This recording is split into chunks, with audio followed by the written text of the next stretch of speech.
Tai ką, Europos startas šiek tiek prisvilo, patyrėme pralaimėję prieš Vroclavo Šlions komandą 95-85.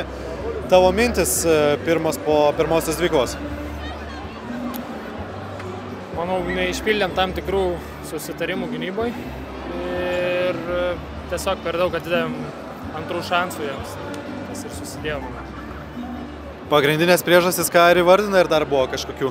Manau, kad taip, nes, nežinau, noro atrodė lyg ir buvo, galbūt iš to per didelio noro biškį buvo ir per daug siautulio, bet būtų sukritę metimai, negalėtum pykti dėl to, tai nežinau.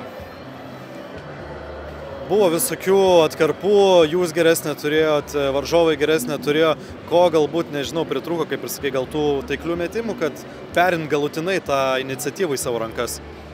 Aš manau, kad po gerų atkarpų šiandien pritrūko tiesiog šiek tiek ramybės daugiau ir mažiau skubotų sprendimų puolime. Tai Pati kamuoja kažkokios tai kojos traumas, bet visgi ryžaisi šiandien žaisti, ar ne? Faktas, kaip kitaip.